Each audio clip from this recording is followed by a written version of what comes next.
आज हम बात कर रहे हैं रॉबर्ट टी कियोसाकी की रिच डैड और पुअर डैड किताब के बारे में। आइए इस पुस्तक के इंट्रोडक्शन से शुरुआत करें। मेरे दो पिता थे, एक अमीर और एक गरीब। एक बहुत शिक्षित और बुद्धिमान थे। उनके पास पीएचडी डिग्री थी और उन्होंने 4 साल की स्नातक शिक्षा को 2 साल से भी कम समय में पूरा किया।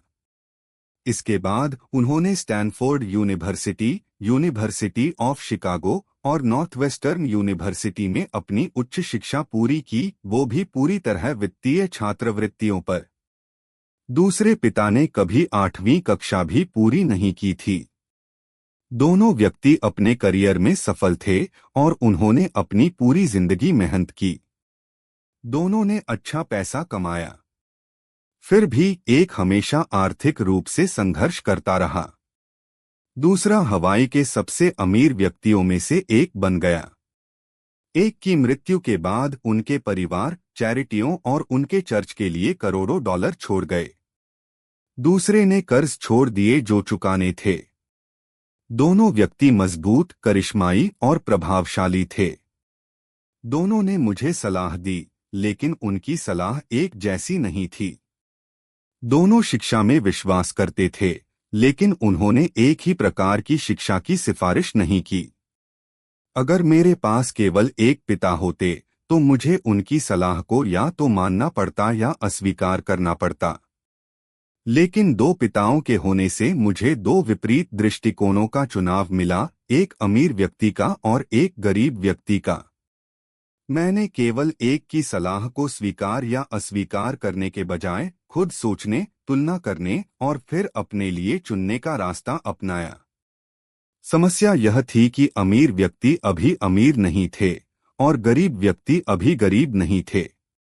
दोनों अपने करियर की शुरुआत कर रहे थे और दोनों पैसे और परिवार के साथ संघर्ष कर रहे थे। लेकिन पैसे के बारे में उनके विचार बहुत अलग थे। उदाहरण के लिए, एक पिता कहते थे, धन का प्रेम सभी बुराइयों की जड़ है, जबकि दूसरे कहते थे, धन की कमी सभी बुराइयों की जड़ है।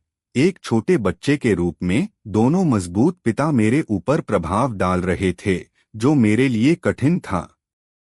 मैं एक अच्छा बेटा बनना चाहता था और सुनना चाहता था, लेकिन दोनों पिता एक जैसी बातें नहीं कहते थे। उनके दृष्टिकोणों में, विशेष रूप से धन के बारे में, इतना बड़ा अंतर था कि मैं जिज्ञासु हो गया और हैरान हुआ। मैंने जो दोनों कह रहे थे उस पर लंबे समय तक विचार करना शुरू किया। अपना अधिकतर समय मैं सोचने में बिताता था, खुद से सवाल पूछता था जैसे, वह ऐसा क्यों कहते हैं, और फिर वही सवाल दूसरे पिता के बयान के बारे में पूछता था। यह कहकर बात को मान लेना बहुत आसान होता, हाँ वह सही कह रहे हैं, मैं इससे सहमत हूँ, या फिर बस इस दृष्टिकोण को अस्वीकार कर देना कि बूढ़ा आदमी नहीं जानता कि वह क्या कह रहा है। इसके बजाय मेरे दो पिताओं का होना, जिन्हें मैं प्यार करता था, मुझे सोचने पर मजबूर करता था और अंततः अपने लिए एक सोचने का तरीका चुनने पर मजबूर करता था। मेरे लिए खुद से चुनने की प्रक्रिया दीर्घकालिक रूप से किसी एक दृष्टिकोण को बस मान लेने या अस्वीकार करने की तुलना में कहीं अधिक मूल्यवान साबित हुई। एक कारण यह है कि अमीर और अमीर होते जाते हैं, गरीब और गरीब होते जाते हैं, और मध्य वर्ग कर्ज में संघर्ष करता है, क्योंकि धन का विषय घर में सिखाया जाता है, स्कूल में नहीं। हम में से ज्यादातर लोग अपने माता पिता से धन के बारे में सीखते हैं, तो गरीब माता पिता अपने बच्चों को धन के बारे में क्या सिखा सकते हैं? वे बस कहते हैं, स्कूल में बने रहो और कड़ी मेहनत से पढ़ाई करो, बच्चा शायद बेहतरीन अंकों के साथ स्नातक हो जाए, लेकिन एक गरीब व्यक्ति की वित्तीय सोच और मानसिकता के साथ। दुख की बात है कि स्कूलों में धन के बारे में नहीं सिखाया जाता। स्कूल विद्वतापूर्ण और पेशेवर कौशलों पर ध्यान केंद्रित करते हैं, लेकिन वित्तीय कौशलों पर नहीं।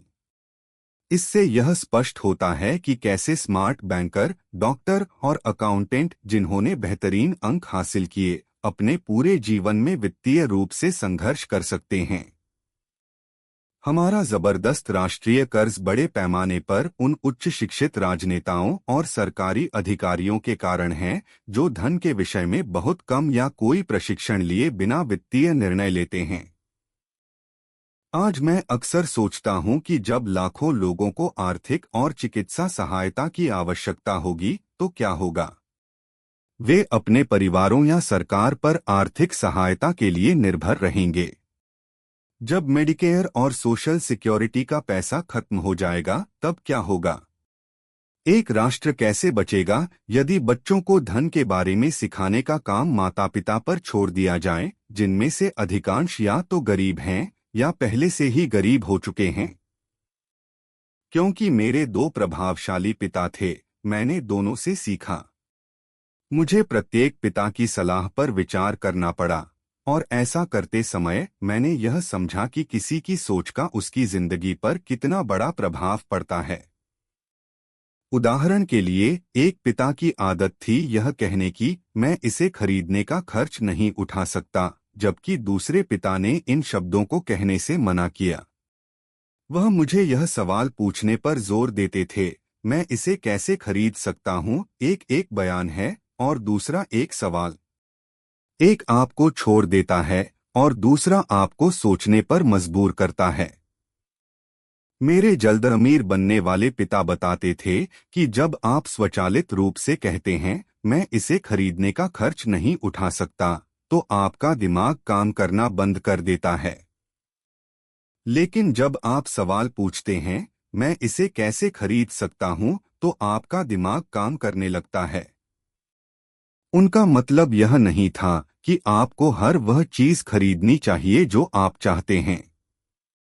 वह अपने दिमाग को, जो दुनिया का सबसे शक्तिशाली कंप्यूटर है, व्यायाम करवाने के बारे में बहुत सख्त थे। वह कहते थे, मेरा दिमाग हर दिन मजबूत होता जा रहा है क्योंकि मैं इसे व्यायाम करवाता हूं। जितना यह मजबूत होता है उतना ही अधिक पैसा मैं कमा सकता हूं। उनका मानना था कि स्वचालित रूप से यह कहना मैं इसे खरीदने का खर्च नहीं उठा सकता मानसिक आलस्य का संकेत है। हालांकि दोनों पिता कड़ी मेहनत करते थे, मैंने देखा कि एक पिता के पास वित्तीय मामलों में अपने दिमाग को आराम देने की आदत थी, जबकि दूसरे के पास अपने दिमाग को व्यायाम करने की आदत थी। दीर्घकालिक परिणाम यह था कि एक पिता वित्तीय रूप से मजबूत होते गए जबकि दूसरे कमजोर। यह बिल्कुल उस व्यक्ति की तरह है जो नियमित रूप से जिम में जाकर व्यायाम करता है, बनाम वह व्यक्ति जो सोफे पर बैठकर टेलीविजन देखता रहता है। उचित शारीरिक व्यायाम आपके स्वस्थ होने की संभावनाओं को बढ़ाता है और उचित मानसिक व्यायाम आपके धन प्राप्त करने की संभावनाओं को बढ़ाता है। मेरे दो पिताओं की सोचने की प्रक्रिया में मतभेद था और इससे उनके विचारों पर असर पड़ा।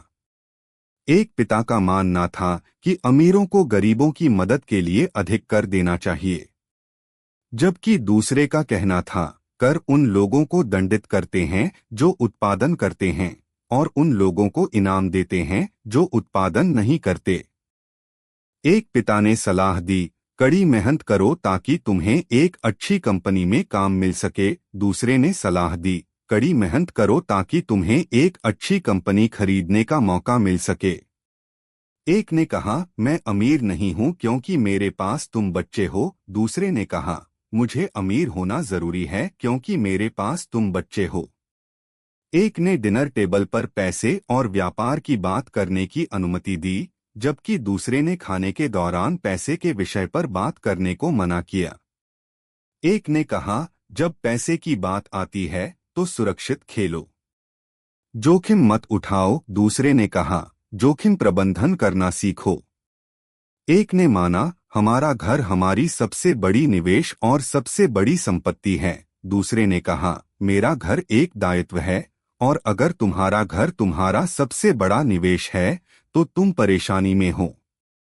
दोनों पिताओं ने अपने बिल समय पर चुकाए, लेकिन एक ने पहले अपने बिल चुकाए जबकि दूसरे ने अपने बिल आखिरी में चुकाए। एक पिता का मानना था कि एक कंपनी या सरकार तुम्हारी देखभाल करेगी और तुम्हारी जरूरतों को पूरा करेगी। वह वेतन वृद्धि, रिटायरमेंट योजनाओं, चिकित्सा लाभों, बीमार छुट्टियों, छुट्टियों के दिनों और अन्य सुविधाओं के बारे में हमेशा चिंतित रहते थे। वह अपने दो चाचाओं से प्रभावित थे, जिन्होंने सेना में शामिल होकर 20 साल की सेवा के बाद जीवन भर की पेंशन और लाभ प्राप्त किए। उन्हें सेना के रिटायर्ड लोगों को मिलने वाले चिकित्सा लाभ और पीएक्स सुविधाएं पसंद थीं। उन्हें विश्वविद्यालय के माध्यम से मिलने वाले टेन्योर सिस्टम से भी लगाव था। नौकरी की सुरक्षा और लाभ उन्हें कभी कभी नौकरी से भी ज्यादा महत्वपूर्ण लगते थे।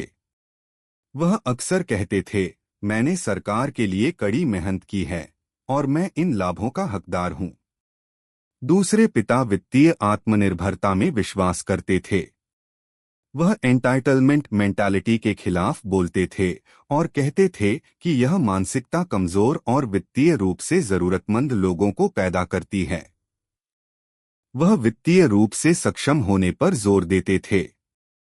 एक पिता कुछ डॉलर बचाने के लिए संघर्ष करते थे, दूसरे निवेश बनाते थे। एक पिता ने मुझे एक प्रभावशाली बायोडाटा लिखना सिखाया ताकि मैं एक अच्छी नौकरी पा सकूं।